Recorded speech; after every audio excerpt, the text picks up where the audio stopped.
Hello, my name is Christopher, and I'm a student and a member of the military. I've been in the U.S. Navy for almost 30 years and have served in the Indo-Pacific area of responsibility for the last 9 years. Today, we are going to discuss why China, the Chinese Communist Party in particular, became a world problem and what I propose as a solution to curb China's negative global influence. From my perspective and opinion, that China's ambition to take over the global economy violates the international rule of law as well as human rights in many aspects. China's human rights violations are exposed. 13 tons of human hair have been linked to bonded labor. Human hair has been seized by border control in China. 13 tons of hair linked to forced labor has been seized. That's what U.S. Customs Protection is telling us. The specific problem is that the Chinese Communist Party is not being held accountable for making surrounding regions and countries suffer from dangerous pollution, lackluster security, and unquestionable health and safety. By imposing their authoritarian way and undermining democracies, they are putting global trade and the health of the world in danger. The reason that Walmart is so cheap is because most, if not all, of the goods that are being sold in places like Walmart are made by the sweat, blood, and tears of Chinese workers. The World Trade Organization allowed China to join the free trade in 2001, and with lightning speed, China have surpassed all expectations and became this giant that no one can control. According to an article recently published in Bloomberg, the watchdogs are warning the world that a financial crisis is looming and that the recent pandemic and each country's actions such as financial stimulus can easily make us all plummet into another financial crisis. In foreign relations, China have burnt and buried their way through claiming portions of the Pacific as their own. As recent as this year in 2020, China have provoked the Philippines on the Scarborough Shoals by illegally fishing and exploiting the natural resources of the surrounding areas. The Spratly Islands are the continuous contentions as China claimed that the string of islands belong to ancient Chinese, which is not true.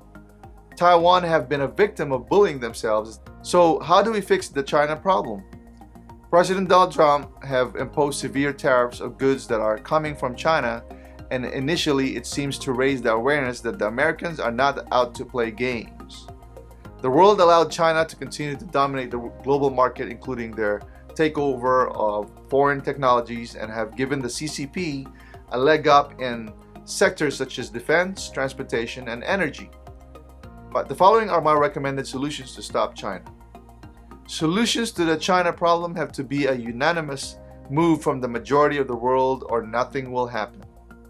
The mission and purpose of the WTO is to provide a framework on negotiations and trade agreements to include a resolution system to its 125 members. Additionally, with the notion that the WTO shall prohibit discrimination between the members, why isn't it that more should file a complaint about China's improper practices in trade and agreements? Each country with bad dealings with China should file their complaint, and the WTO should deal with the dispute and resolve the issues. And there has to be ramifications to countries that violate them, including the superpowers. Another solution lies in China's expansion and false claims of islands in South China Sea have, as recent as 2016, brought the case to an international committee at The Hague, in which it was found that China violated the international law. The United States supported the decision, which pertains to an island archipelago located on the coast of the Philippines. Even though the decision of the tribunal community is legal and binding, it has yet to be reinforced, and China blatantly and continuously disregard the decision. The world is literally closing in on China as the deadly and widespread pandemic has allegedly started in China. China's lies and boastful attitude have contributed to the majority of the world not trusting their government. It may be the perfect time now to reconvene the International Tribune and place China on the stage to answer questions and to be held accountable for their actions. Fighting this pandemic is costly, and by the time it's all over, most countries may have overshot their budget. The world is paying in money and lives. Jobs are being lost, economies are sinking. What happens when all of this ends?